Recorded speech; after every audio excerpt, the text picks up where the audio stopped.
oleh, para orang tua, cuma mungkin lebih spesifik, eee, karena saya punya 2 anak, yang satu sudah dewasa, 22 tahun, sementara adiknya itu, baru mau 15 tahun. Jadi, perbedaan usia yang cukup jauh, 7,5 tahun, jadi mungkin, eee, dalam pendidikan, anak ini situasinya agak berbeda gitu.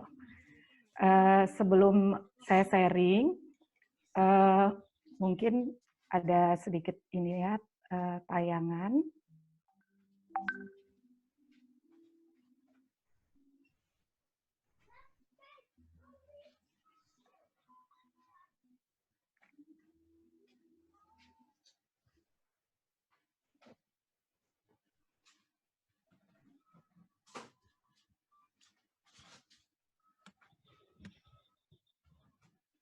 Yang ingin saya sampaikan pada malam hari ini, dengan tema beban yang manis. Kenapa disebut beban yang manis ya? Jadi, satu yang paradoks ya. Beban kok manis, itu seperti apa? Nah, kalau kita lihat di Kamus Besar Bahasa Indonesia, pengertian beban itu adalah, sesuatu yang dibawa ya, jadi, menjadi sesuatu yang berat, karena di situ ada kewajiban, ada tanggung jawab. Tapi di sisi lain, ada rasa manisnya. Jadi manis itu seperti, rasa gula, eee, ada yang indah juga, ada yang menyenangkan juga. Jadi, menjadi orang tua itu memang, eee, merupakan beban, tapi sekaligus, di situlah, eee, ada rasa manis yang kita rasakan.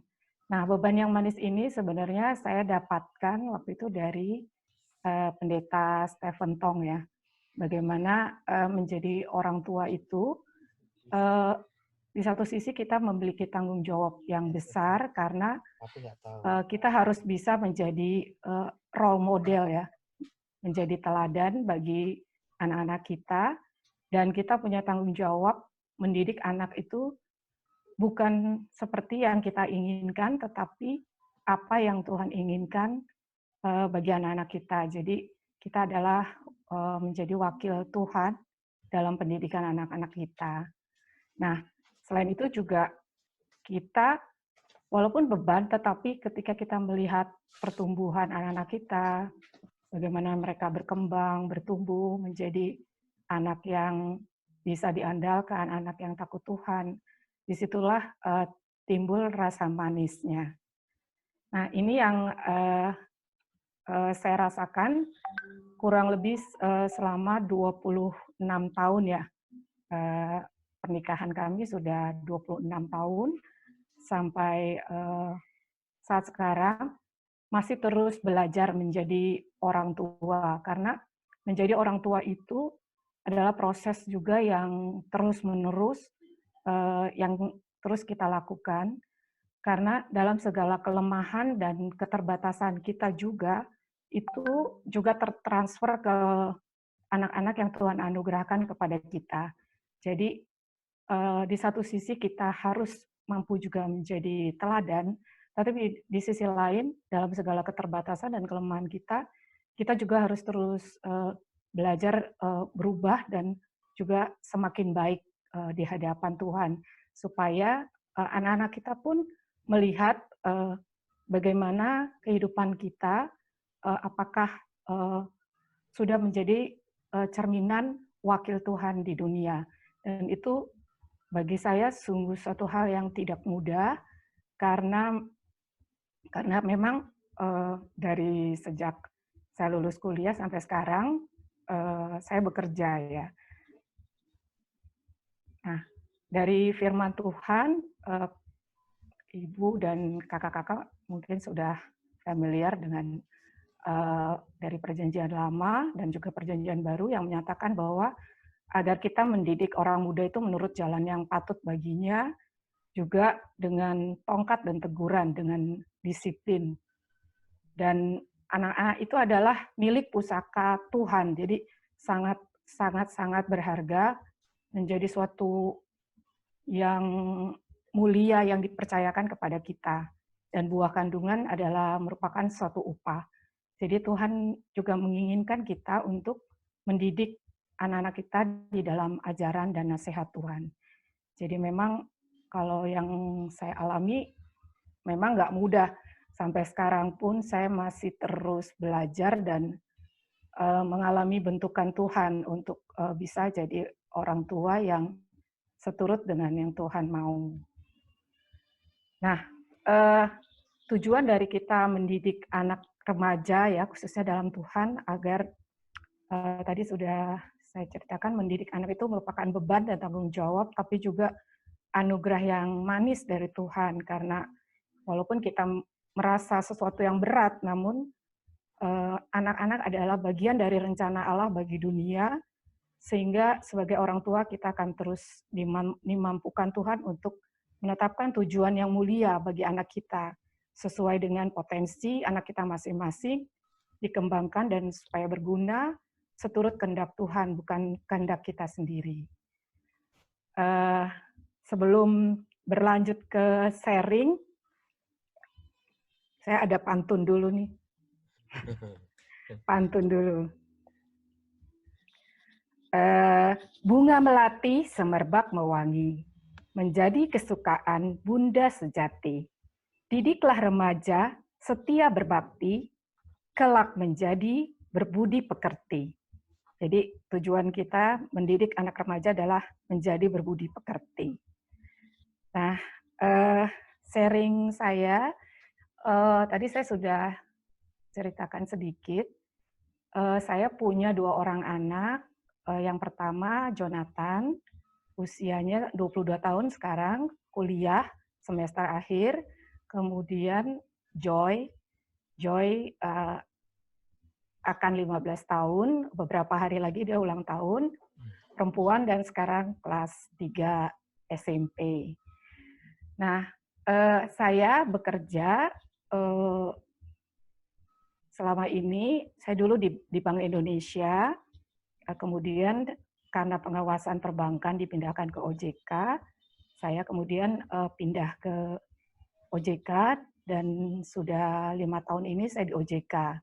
Nah, pekerjaan saya di OJK sama seperti di Bank Indonesia dulu, saya adalah pengawas bank. Jadi lebih khususnya lagi, saya adalah auditor bank. Jadi seringkali saya pergi keluar kota gitu. Jadi dari sejak sudah belasan tahun lah saya kalau lagi audit bank itu keluar kota dengan waktu yang cukup lama ya, kurang lebih 2 minggu. Jadi anak-anak sejak kecil itu sudah terbiasa saya tinggal gitu. Nah puji Tuhan papahnya jarang keluar kota, jadi sekali-sekali aja. Jadi seringkali anak-anak saya ini bareng sama papahnya aja gitu. Saya karena setiap bulan pasti ada tugas dinas keluar kota. Nah, kondisi yang seperti ini memang banyak krisis-krisis yang sudah kami lewati ya, bagaimana mendidik anak dengan ibu yang bekerja, tapi juga sering meninggalkan anak, harus tugas keluar kota. Tapi satu sisi lain lagi saya bersyukur dengan beda usia anak yang cukup jauh, 7 tahun lebih, jadi seringkali dalam keseharian saya itu, saya bisa dibilang cukup mengandalkan Jonathan di dalam memonitor adiknya gitu. Jadi saya sangat terbantu dengan ada abangnya yang usianya cukup jauh, jadi bisa membimbing adiknya. Nah, anak saya ini dua-duanya punya yang karakter yang sangat berbeda ya. Kalau Jonathan dari kecil itu anaknya tipe penurut, jadi dia apapun yang dikatakan orang tuanya selalu dia ikuti gitu. Terus taat dan dia suka belajar ya, terus suka musik. Jadi saya ngerasa sih relatif nggak punya masalah lah selama mendidik Jonathan sampai sekarang gitu. Mungkin ada krisis-krisis kecil tapi bisa diatasi. Nah, pergumulan yang lainnya ternyata anak saya yang perempuan agak berbeda gitu dengan Jonathan. Nah, dia memang punya kelebihan, dia suka menggambar, suka dance, tapi di sisi lain Joy itu dalam belajar dia kurang merasa punya keinginan gitu. Jadi beberapa kali kita juga dipanggil oleh guru wali kelasnya untuk membicarakan pelajaran-pelajaran dia. Nah, itulah yang sering kali juga menjadi suatu tantangan ya. Jadi saya juga bilang sama saya suka sharing nih sama teman saya. Kayaknya itu dulu saya didik Jonathan smooth-smooth aja ya, kok sekarang agak beda. Terus saya baru diingatkan loh, justru kamu dibentuk Tuhan melalui Joy seperti sekarang, kita semakin bisa belajar mengandalkan Tuhan, tidak mengandalkan apa yang kita inginkan, apa yang kita mau. Nah, krisis-krisis yang beberapa kali kita lewati, contohnya misalnya kalau waktu Jonathan itu saya mengalami di SMP dia pernah nilainya anjlok karena main game, kebanyakan main game. Dan sempat kami berdua dipanggil sama guru BK. Waktu itu dia SMP-nya di penabur bilingual ya, internasional, kami dipanggil. Nilainya turun cukup banyak. Nah, di situ saya agak shock gitu waktu itu. Merasa karena Jonathan sudah cukup dalam pengawasan kita gitu. Ternyata memang nggak cukup gitu. Dia akhirnya waktu itu ada masalah fokus main game. Nah, kemudian kita bicara ke Jonathan, kenapa dia seperti itu, dan akhirnya dia mau berubah, dan sejak dari krisis itu, kemudian dia bisa memperbaiki diri sampai sekarang. Nah, kalau Joy ini, pada suatu ketika nih pernah wali kelasnya panggil ya, jadi waktu itu saya sedang di luar kota. Wali kelasnya memanggil untuk datang ke sekolah membicarakan nilai-nilai Joy. Nah, saya tuh udah bingung waktu itu. Waduh, gimana nih? Saya pasti nggak bisa hadir gitu. Nah, sementara papahnya waktu itu, saya minta tolong dia juga nggak mau, karena sebelumnya dia udah pernah datang ke sekolah. Dia bilang, saya nggak mau, saya malu ketemu sama wali kelas. Kamu dong, gantian gitu. Nah, waktu itu saya sebenarnya stres juga gitu. Gimana caranya saya bicara ke wali kelasnya supaya bisa menunda pertemuan itu. Nah, akhirnya saya berdoa ya, saya memohon hikmat Tuhan, pertolongan Tuhan, gimana saya mesti mengatasi hal ini. Kemudian saya telepon wali kelasnya, saya sampaikan keadaan saya yang sedang ada di luar kota, kemudian ayahnya yang tidak mungkin datang ke sekolah gitu. Puji Tuhan ternyata wali kelasnya bisa mengerti gitu. Dan akhirnya kita arrange lagi pertemuan di hari setelah saya pulang dari luar kota, dan itu sebenarnya dia menunggu cukup lama gitu. Jadi dalam mendidik anak ini saya ngalamin bagaimana Tuhan membentuk saya untuk dalam setiap situasi harus tetap mengandalkan Tuhan, apapun yang saya alami. Karena seringkali suatu saat ketika saya mengalami permasalahan, saya mengalami krisis, ketika saya mengandalkan Tuhan, Tuhan memberikan jalan keluar tepat pada waktunya. Itu yang saya alami. Nah, suatu ketika pernah juga kejadian gitarnya Jonathan hilang di sekolah. Memang dia orangnya suka ceroboh gitu. Itu waktu SMP tuh, gitarnya hilang di sekolah, saya juga lagi ada di luar kota. Nah, ketika dia mau les, gitarnya nggak ada di rumah, dia lupa, dia hilang di mana dia lupa. Ternyata gitar itu udah seminggu lebih hilang. Nah, kemudian papanya marah banget gitu, karena dia kok ceroboh sekali karena barang sebesar itu kok bisa hilang gitu. Akhirnya saya telepon gurunya. Gurunya juga bingung kenapa baru kasih tahu hari itu gitu, hilangnya udah seminggu. Dia juga nggak bisa janji ketemu. Terus saya terus berdoa, saya bilang, Tuhan,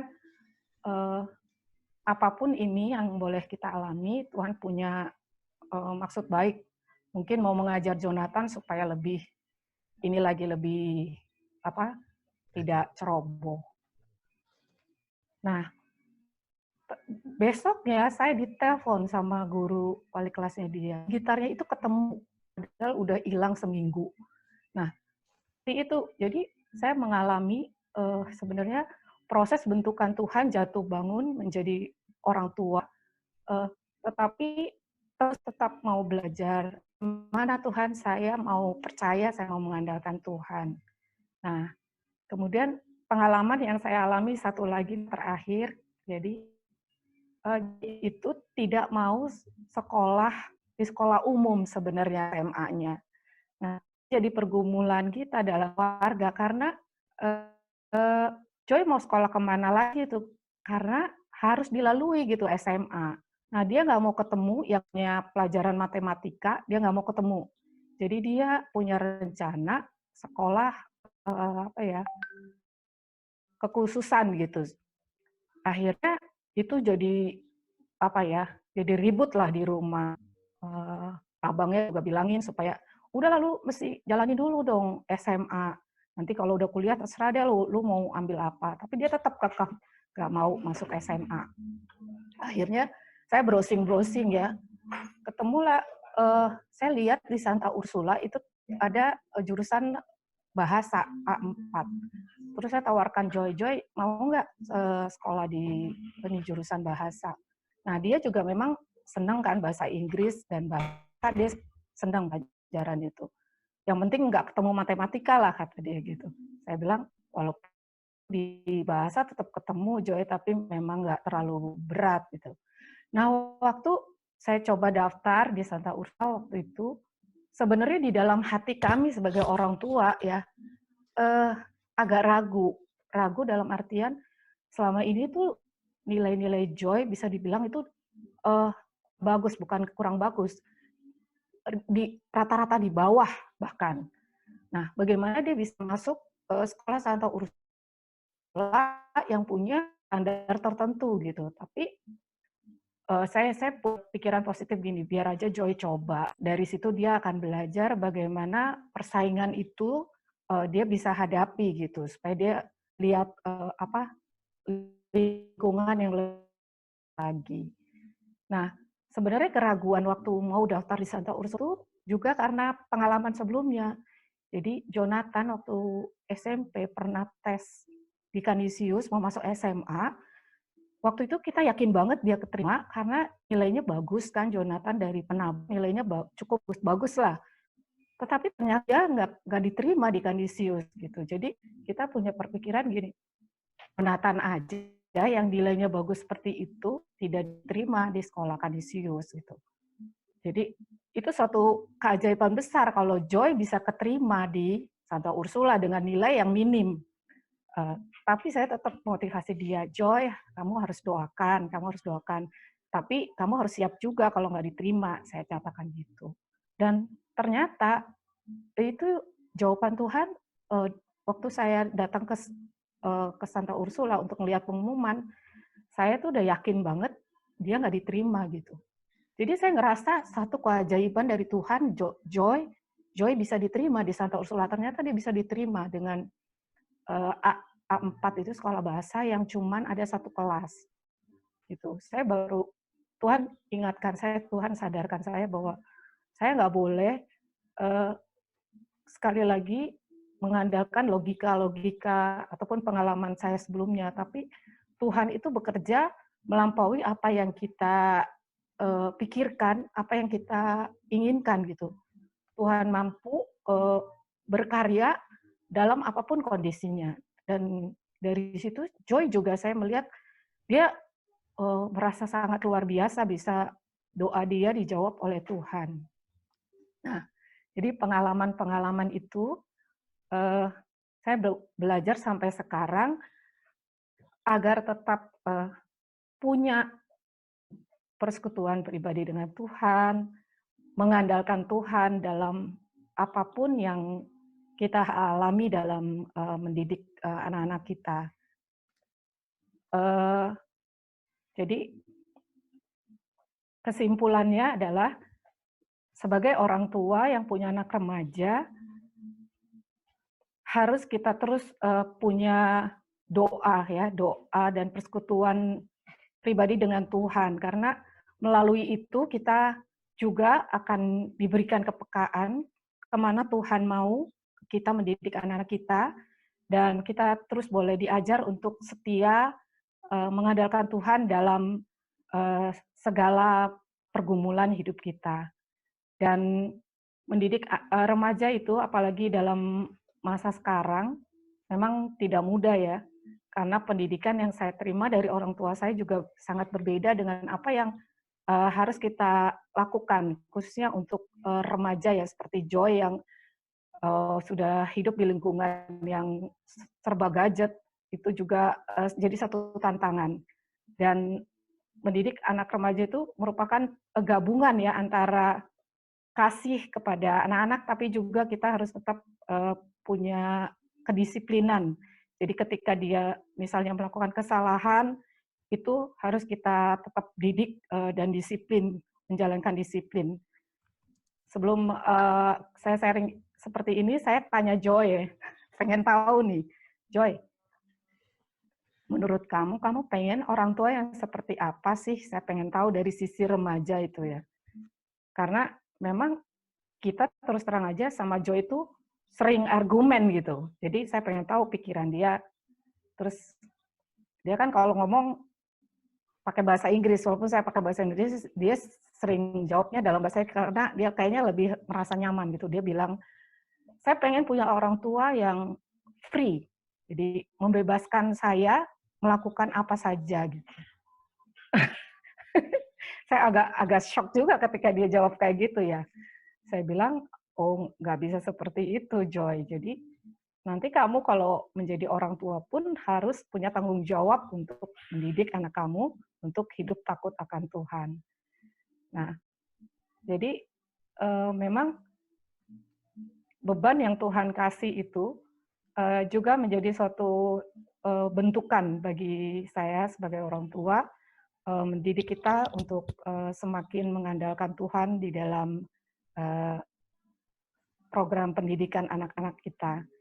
Nah, beberapa tips bagi ibu yang bekerja yang saya sudah lakukan. Jadi saya itu berusaha punya nomor handphone. Jadi guru-gurunya tuh saya berusaha punya. Jadi kapan saja saya bisa tanya WA.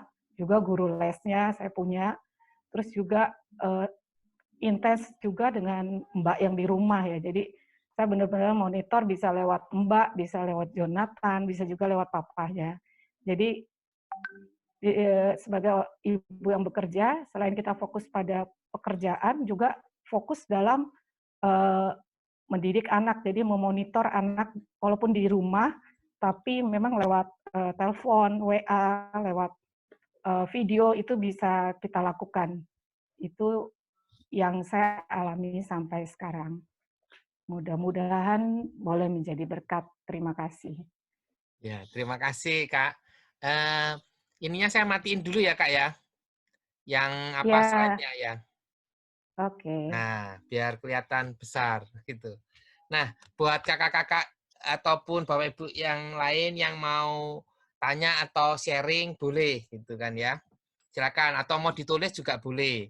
Nah, saya sih mencatat beberapa hal yang menarik gitu dari sharing Kak Herlina.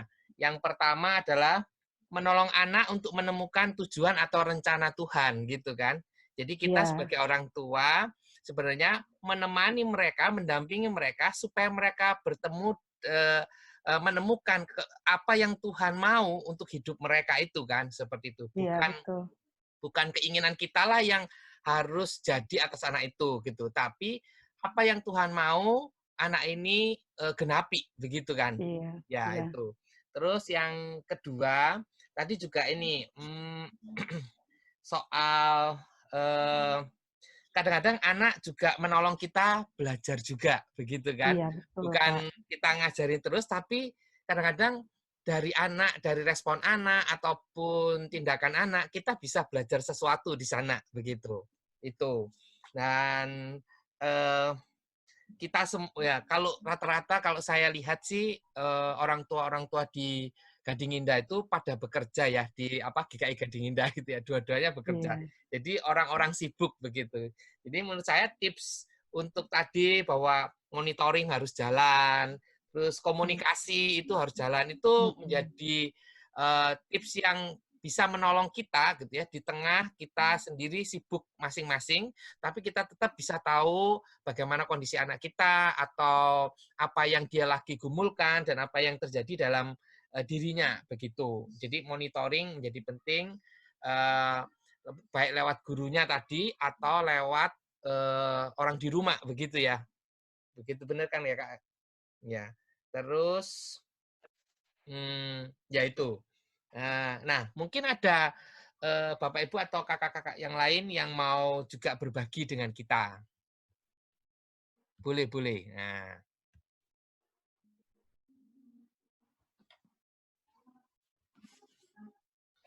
Iya benar Kak David tadi yang Kak David sampaikan eh, memang nggak mudah ya mau mencari kehendak Tuhan buat anak-anak kita itu memang nggak mudah sampai sekarang pun saya terus menggumulkan hal itu.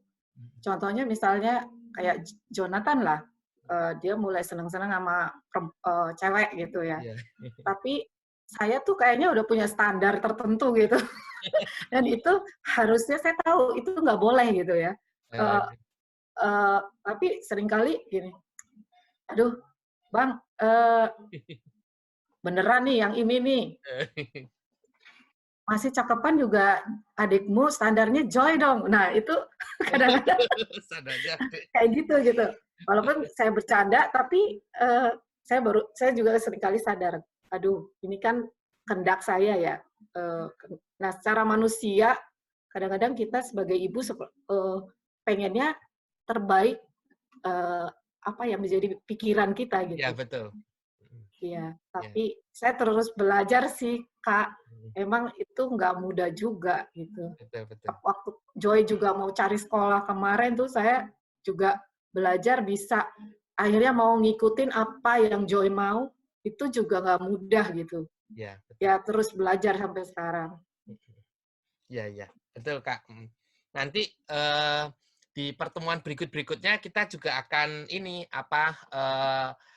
kan kita mau undang beberapa narasumber juga yang mungkin bisa juga berbagi soal hal-hal seperti itu. Bagaimana misalnya kita boleh melihat rencana Tuhan dalam hidup anak-anak kita atau bagaimana kita mengarahkan anak-anak kita supaya dia sungguh-sungguh menjumpai gitu sang pembuat rencana hidupnya itu begitu. Iya. Nah, nah oke. Dari kakak-kakak yang lain atau dari Kak Novita? Sharing juga boleh, Kak Linda juga boleh, kan juga punya anak remaja. Nanti gantian, Kak Westri juga nih. Nanti saya jadwalin ya. Iya. Gantian tadi. Mesti ditunjuk Pak David. Oh, ditunjuk ya? Oh, ya, benar. Nanti deh Halo dihubungi Bu ya. Novita. Iya. Halo Bu Novita. Ya, saya berpendapatnya dari seorang yang nggak punya anak kali ya. Iya. Gimana? Jadi, tapi kan ya di dalam keluarga sendiri kan saya ngelihat bagaimana koko saya dengan anaknya, lalu juga ipar saya gitu ya dari Kakle dan sebagainya. Lalu ketika di dalam pelayanan juga banyak ya konseling lah ya, kalian mendapat banyak konseling gitu ya, cerita-cerita tentang gimana sih kesulitan-kesulitan di dalam keluarga berkaitan dengan anak gitu ya. Dan bagi saya sama dengan yang Bu Helina sih, hal yang paling mendasarnya bahwa anak itu adalah pemberian Tuhan, anugerah dari Tuhan gitu ya. Itu yang menjadi satu dasar dari segala sesuatunya. Kalau kita menganggap anak sebagai beban misalnya, maka kita sendiri udah merasa berat untuk ngejalaninnya gitu. Ada keluarga yang misalnya ya rencananya sih punya anak cowok gitu ya. Ternyata cewek semua dikasihnya gitu. Jadi merasa kayak kok nggak dikasih, kenapa nggak dikasih cowok gitu ya. Jadi kayak merasa bahwa anak cewek itu kayak kurang srek lah ya berkatnya gitu dari Tuhan gitu. Karena merasa Tuhan kok nggak ngasih yang laki gitu. Nah, tapi saya melihat justru pemikiran seperti itu kan akan membuat orang tua dan anak-anak sendiri jadi merasa nggak nyaman. Anak-anak sendiri merasa ya kami ini kelas 2 lah gitu ya. Nah, sementara orang tua juga merasa tidak bisa bahagia dengan apa yang dimilikinya gitu. Masih berpikirnya tentang punya anak laki-laki. Gitu. Ada satu pengalaman malah satu keluarga gitu sampai anak yang ke-6 baru akhirnya anak laki-laki lalu berhenti gitu kan. Udah stop lagi, udah program nggak mau punya anak lagi.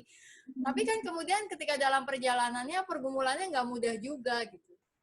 Nah, kadang-kadang ketika sharing ya saya bilang ya itu resiko bahwa kan minta anak dari Tuhan. Nah, Tuhan ternyata ngasih minta anak cowok, dan Tuhan ternyata ngasih anak cowoknya bukan anak pertama, bukan anak kedua, bukan anak ketiga, dan terus didoain sampai akhirnya anak ke-6. Dan ketika berat kemudian ya jangan diterima itu sebagai beban kenapa anak cowoknya di yang ke-6 gitu ya. Tapi ya disyukuri gitu. Jadi bahwa ya hal-hal yang seperti itu gitu, bahwa yang paling menjadi dasar pemahamannya adalah bahwa itu anugerah pemberian dari Tuhan, kepercayaan gitu ya.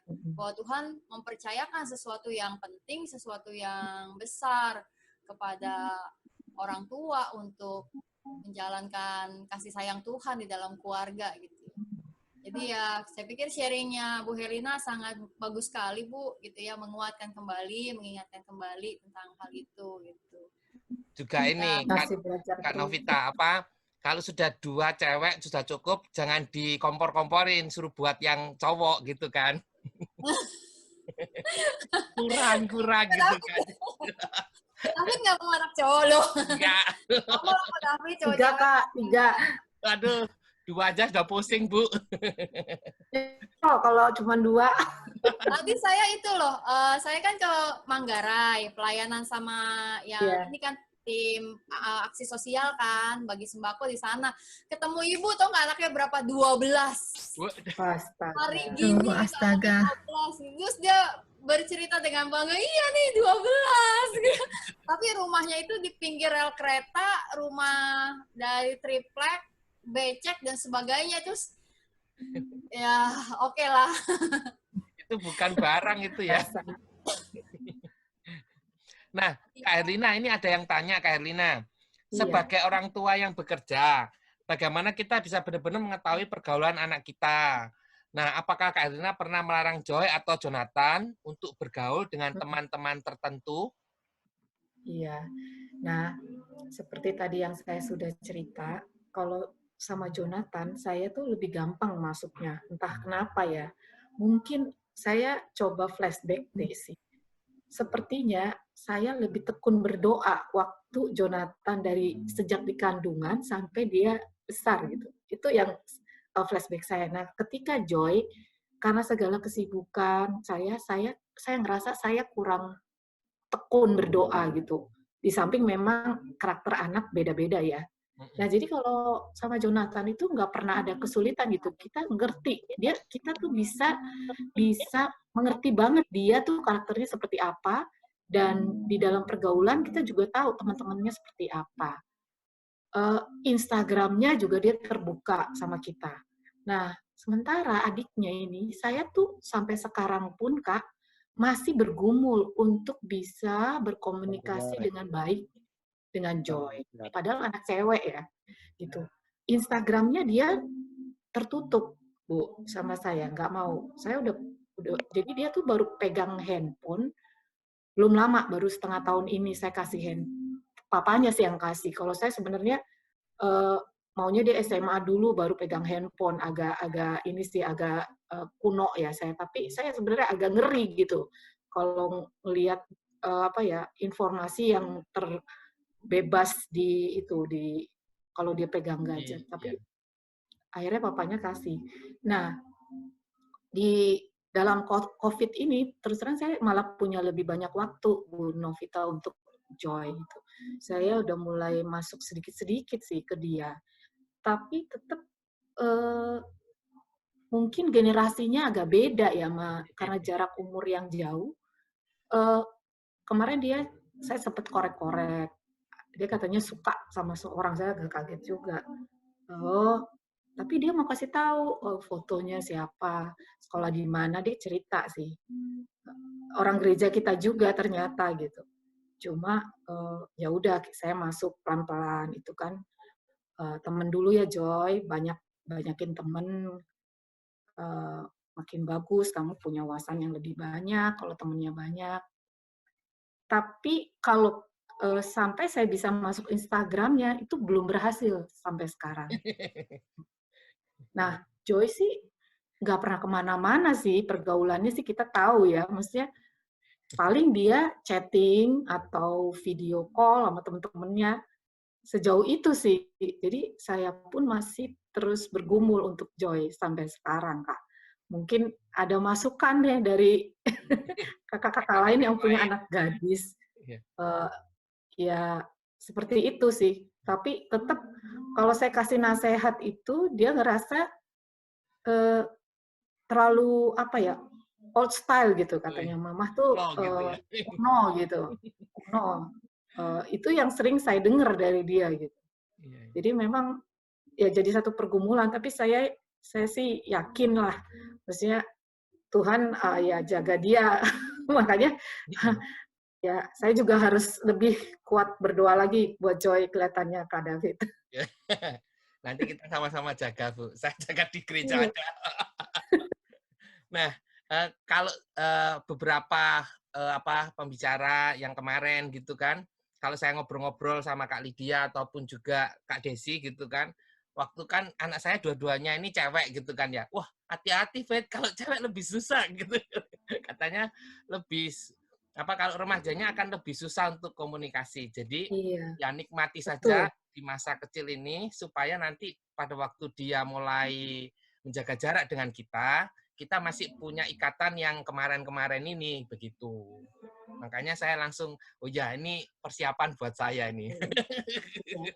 Nah, kalau di pengalaman di rumah nih, saya terus coba komitmen doa keluarga, Bu Novita. Jadi seminggu sekali kita berusaha komit lah untuk doa keluarga. Nah, biasanya lewat doa itu justru kadang-kadang saya tahu, oh Joy itu lagi ngalamin ini gitu. Nah, dia kadang-kadang bisa terbuka juga lewat di situ tuh, Kak, lewat doa. Malahan seperti itu gitu. Ya ini, saya lagi membiasakan anak-anak saya berdoa bersama ini. Iya. Supaya enggak Iya, kadang-kadang ada hal-hal yang kaget sih. Saya kadang-kadang sering ngerasa, oh ternyata anak saya udah gede ya. Justru lewat waktu dia doa gitu, didoain. Misalnya dia kemarin doain itu supaya Tuhan menolong para ahli vaksin COVID segera ditemukan. Nah, itu saya agak dia ngerti berarti kan. Sampai memang itu ya. Iya. Ya dia doakan juga ya pergumulan dia di sekolah sih. Saya juga belajar, oh ternyata dia sedang menghadapi itu. Jadi dia tuh pengen cepet-cepet lulus, Kak. Jadi udah stres kalau di penabur. Pengen cepet-cepet lulus. Nah, ini kan home learning terus. Itu tuh juga yang bikin dia bete gitu. Banyak tugas katanya anak-anak itu. Iya, banyak tugas, betul. Penabur ya. Oke. Dia gembira banget, udah nggak di penabur tuh, gembira banget ya. Oh David, hati-hati, ada guru penabur nih di sini. Iya. Saya juga pusing, tenang Bu, saya juga pusing, ampun deh. Gurunya aja pusing ya. Iya, pusing ya, stres. Bu Estri ketawa-tawa nih. Untung nggak ada Pak ini. Jangan diundang. Kalau pengurusnya ada, aduh. Jangan salah, Pak Ining juga putrinya 3 loh di penabur. Nah, makanya itu dia lebih pusing dia nanti. Iya, betul. Bukan soal penaburnya sih, memang rata-rata di mana juga kan ini ya tuntutan studi tuh ya emang gak gampang gitu ya. Iya. Tapi kalau ya ini dengar-dengar dari remaja itu, yang sekolah penabur sama yang sekolah di luar penabur itu memang Beda bebannya ya. lebih banyak yang di penabur. Standar nilainya juga beda, Kak. Ya Wah, betul benar. standarnya. Iya. Nilai kan. Oke. Begitu kakak-kakak sekalian ya, untuk malam ini kita cukup tenang, tidak tergopoh-gopoh seperti kemarin karena jam gitu ya. Ini dipinjami oleh Pak Stira gitu ya, sehingga kita bisa lebih santai ngobrol-ngobrol. Terima kasih banyak. Nah, sebelum nanti akan ditutup gitu kan, saya mau ini memberikan sedikit pengumuman ya buat 2 minggu ke depan. Nah, minggu depan itu kita akan bersama dengan Ibu Ane Kartawijaya. Ibu Ane Kartawijaya ini yang pendirinya Yayasan Unike. Ya, Yayasan Unike. Nah, beliau akan bicara atau sharing soal ini dance with your teen gitu ya. Kadang-kadang keputusan tingkah remaja itu bikin naik darah gitu ya. Tapi gimana? Ngikutin perasaan bisa perang dunia malahan. Nah, solusinya gimana menghadapi seperti itu. Nah, mungkin ini kita bisa dapat jawaban juga ini Kak Herlina di sini nih gitu kan. Nah, gimana menghadapi anak-anak remaja cewek ini. Aduh. Terus yang berikutnya adalah Bu Charlotte. Nah, Bu Charlotte ini adalah pendiri sekolah Atalia, sekolah yang berbasis karakter. Dia udah banyak bicara di berbagai seminar parenting. Ibu Charlotte Priyatna. Temanya connected vs consulating. Nah, itu bicara soal tips bagaimana kita bisa memenangkan tips memenangkan hati anak remaja kita dalam segala situasi gitu kan. Nah, apakah kita akan bisa terkonek atau malah konslet gitu kan, seperti itu. Nah, mungkin kita akan bisa saling diperlengkapi dalam 2 minggu ke depan ini oleh beliau-beliau ini, seperti itu. Nah, Kak, nanya dong. Iya. Saya kan, teman saya seusia saya banyak dan punya banyak anak remaja juga. Ya. Seandainya link saya bagikan ke teman selain anggota GKI boleh nggak? Boleh sih. Maksudnya saya punya teman banyak seusia saya kan pasti anaknya ya segitu-gitu. Iya, anaknya juga teens juga kan ya. Boleh sih Kak, begitu, Nggak masalah sih Kak. Saya izin dulu gitu. Iya, nggak apa-apa Kak. Ini pun juga kan kita bagi juga di wilayah juga kan seperti itu.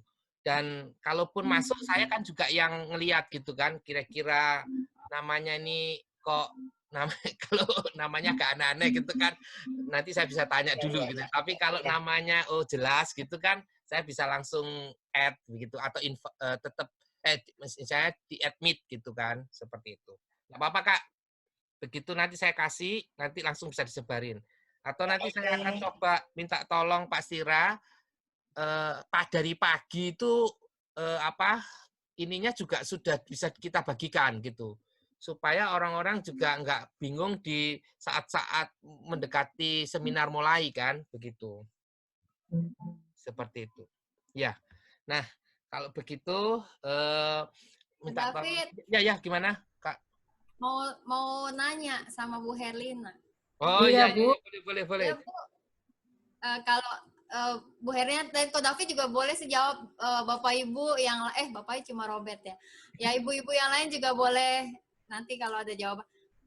Jika misalnya punya satu pemikiran yang keputusan yang beda buat anak gitu ya, beda dengan suami, misalnya Bu Her tuh beda sama Bapak gitu ya. Iya. Tentang sesuatu yang anak-anak misalnya tanya begitu. Nah, itu bagaimana tuh Bu menyelesaikannya supaya ya bisa anak-anak paham ada perbedaan pendapat nih antara orang tua gitu, atau memang kopakan dulu baru disampaikan gitu? Iya. Contohnya mungkin waktu Jonathan mau pilih jurusan ya Bu ya. Jadi Jonathan tuh kan dari IPA, SMA 68 IPA dia. Jadi awalnya dia tuh pingin jadi dokter, kekeh jadi dokter gitu. Udah ikut bimbingan, bimbel, pokoknya dia udah prepare, walaupun memang di keluarga nggak ada yang jadi dokter gitu. Nah, waktu itu papahnya mendukung sih dia jadi dokter. Nah, kalau saya pengennya dia akuntansi aja gitu, ikut ya kayak saya gitu, di inilah dia bidang ekonomi lah. Nah, saat itu kan ada perbedaan pendapat, tapi kita terus bukakan aja ke dia, nih kalau jadi dokter kamu tantangannya ini, harus belajar benar-benar, terus orang tua juga harus punya nafas panjang dalam artian biaya, karena nggak sampai pasti harus spesialis. Terus tapi kita walaupun ada beda pendapat di orang tua, tapi kita serahin lagi ke Jonathan, dan akhirnya dia sendiri yang mutusin, akhirnya dia mengambil akuntansi gitu. Jadi lebih sering sih memang kita kembalikan ke anaknya sih Bu, apa yang dia mau, walaupun kita kasih penjelasan lah, kita kan mungkin lebih punya pengalaman lebih dulu dari dia, jadi kita bukakan dunia kerja dokter tuh seperti apa, akuntan seperti apa, kalau dia mau jadi insinyur seperti apa. Nah, kayak kemarin Joy juga kekeh banget, dia nggak mau masuk SMA, dalam artian IPA dan IPS, itu sebenarnya juga buat kita ya pergumulan, maksudnya kalau nanti dia kuliah kan lebih gampang sebenarnya, dia ambil aja dulu, kalaupun IPS ya IPS gitu. Tapi anaknya tetap kekeh mau bahasa, ya udah akhirnya kita ya menyerahkan ke anaknya lagi sih Bu, dan puji Tuhan, Tuhan juga membuka jalan untuk itu gitu. Jadi ya seperti itu, walaupun ada perbedaan pendapat, kita lebih sering ya udahlah kita menyerahkan ke anak, tapi tetap juga kita terus gumulkan lewat doa ya Bu, supaya dia siap, kita juga siap gitu. Itu sih pengalamannya. Nah, kalau itu sharingnya itu berarti kita kayak yang kemarin dikasih tahu bahwa kita itu mentoring gitu ya, berbagi pengalaman dan melibatkan mereka dalam pengambilan keputusan itu, gitu kan? Ya. Betul, Pak. Begitu Kak Novita. Ya, Pak David ada mau sharing juga gimana Pak? Kalau Pak David kan masih pada kecil nih, masih kalau misalnya Hai Joy. Nih dia dengerin sambil ngomel-ngomel. Belajar jadi orang tua. Kalau Joy sama Jojo kan udah besar ya, jadi kan misalnya bisa diajak tukar pikiran, dikasih wawasannya, berbagi pengalaman. Nah, kalau masih kecil gitu Pak David, gimana tuh anak-anak? Ya, kalau masih kecil kan, ya aku sih istilahnya mengiyakan yang kemarin dia sharingkan itu kan, bahwa yang pertama itu kita kalau kecil itu kita mengayomi, terus kemudian kita mengarahkan. Nah, umur 7 tahun ke atas ini kita mencoba untuk lebih mengarahkan gitu, bukan hanya mengayomi atau melindungi gitu kan. Waktu 7 tahun ke bawah kan seperti itu. Nah, yang ini yang lebih mengarahkan, tapi lebih susah karena sudah bisa melawan gitu loh. Lu kenapa gitu. Setiap apapun harus lu kenapa gitu kan. Pusing papinya gitu kan. Nah, terus maminya kan juga sering di rumah sakit dibandingkan di rumah gitu kan. Jadi papinya yang kena gitu. Seperti itu. Ya, cuma harus ya kadang-kadang untuk mengkompakkan antara kami berdua juga nggak gampang, karena ya kami berdua dididik dari dua keluarga yang berbeda kan, dengan style yang berbeda juga seperti itu. Jadi membutuhkan saling menyeimbangkan begitu. Sekarang waktunya siapa gitu, dan ya saling mendukung gitu. sedapat mungkin mendukung. Kalaupun nanti nggak serg dengan kita, baru nanti di belakang kita ngomong, aku nggak terlalu setuju gitu. Sedapat mungkin begitu. Ya idealnya akan terus begitu. Meskipun itu trial and error terus ya, gitu kan. Namanya kan belajar gitu. Seperti itu. Begitu sih. Nanti mungkin kita bisa ini, Kak Novita, bikin apa istilahnya kelompok-kelompok kecil di mami-mami di sekolah minggu gitu.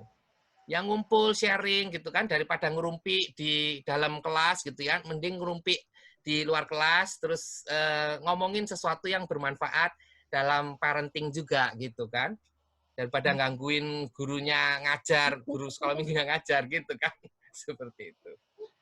Begitu ya. Oke, ada yang lain sebelum nanti saya minta tolong Kak Linda ya yang menutup malam ini dalam doa ya. Soalnya kan kemarin sudah Kak Novita gitu. Kak Linda. Iya, Kak David. Siap. Oke ya, nggak ada. Boleh Kak, kita tutup ya. Terima kasih sebelumnya sama Bu Herlina gitu ya. Kita berikan tepuk tangannya. Oh, ini tepuk tangannya.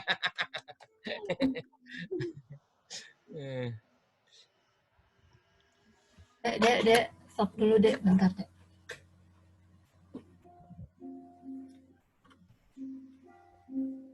Yuk, mari kita berdoa ya, Kak. Semuanya ya, Bapak Ibu.